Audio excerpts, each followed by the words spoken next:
Hello MBA aspirants. In my previous video titled Getting the Best Recommendation Letters Part 1, I spoke about different aspects to be covered in a recommendation and also about various qualities that a recommender endorses an applicant for.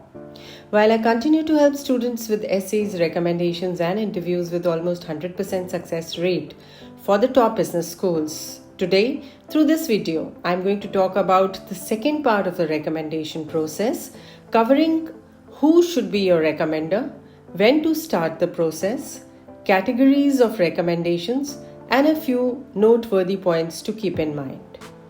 I'm Dr. Vinita Singh and have been in education industry for more than 3 decades with qualitative experience in admissions consulting. Friends, let me talk a little more about the recommender now. When planning to take a recommendation, make sure you choose a dependable person who is ready to give you a brilliant recommendation and send it on time in a perfect manner. It is in fact a test of your capability to choose the right person to give you an exact push for getting an invite from a business school. Take recommendation from your current or former boss. The recommender should have observed you directly for 2 or more than 2 years, handling challenges that show your intellectual potential and managerial ability. People who themselves graduated from top business schools or your target schools are ideal, of course, if you have good rapport with them. Therefore, choose people who know you well rather than selecting people who are renowned and influential, but you have not really worked under them. At times, you do not want to share with your immediate boss that you are quitting, and it becomes difficult to take recommendation from your current boss. The schools understand this, and in that situation, you could take it from a prior manager or a client. If you run your own business, then it is better to take recommendation from an advisor to your firm rather than taking it from your immediate relations. Friends, let me talk about an incredibly significant aspect of recommendation now. You should start the process approximately 3 months before the deadlines. Preferably, meet your recommender and discuss what all is required for the letter of reference by sharing your statement of purpose or essay drafts containing content related to your leadership illustrations, career goals, and why are you applying to the school. Also, review extra academic stuff, work you do beyond your work, community activities, and the relevant personal stuff. Going to the next point, professional recommendation, academic recommendation, and client recommendation are some of the categories that an applicant must have an understanding about. If you have work experience for 3 to 5 years, professional recommendations are preferred.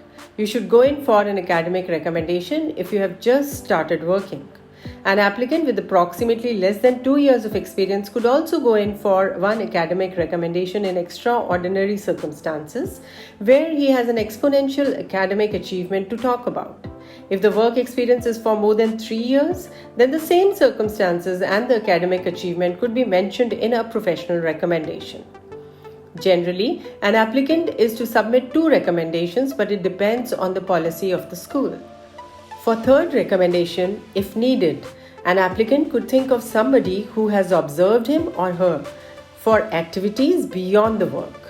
If an applicant has less work experience, then he or she could take an academic recommendation from a professor who is ready to recommend the applicant for academics or extracurricular activities.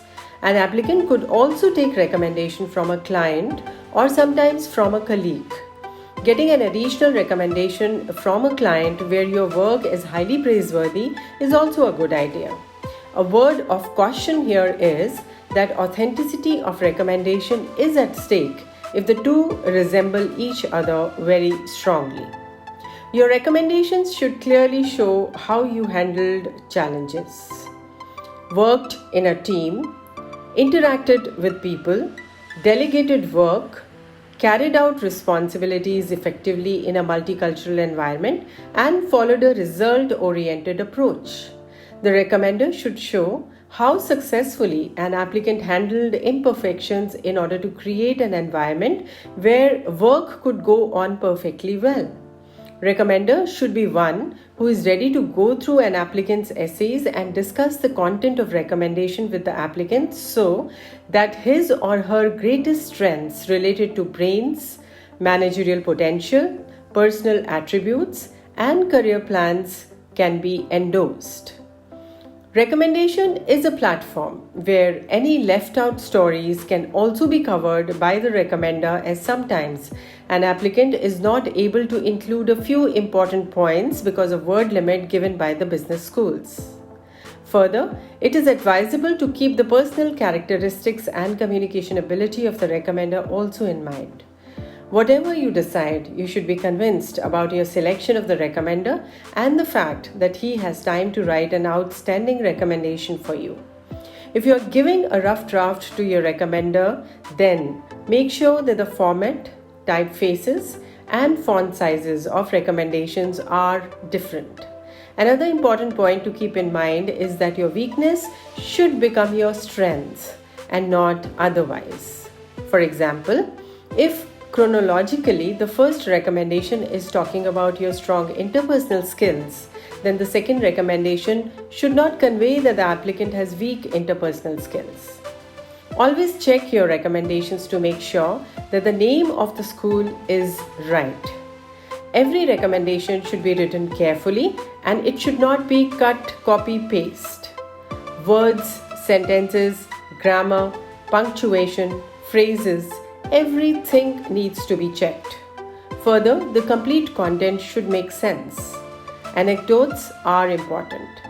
Your job to sit down with the recommender and discuss and share valuable ideas will give fruitful results. Keep your recommender informed of your progress related to the application process so that the recommender is ready to help you at any stage besides submitting the recommendations on time. Express your gratitude to the recommender for his efforts and also share the decisions of the schools with him. Do your best to stay in touch with your recommender while completing your education at the business school.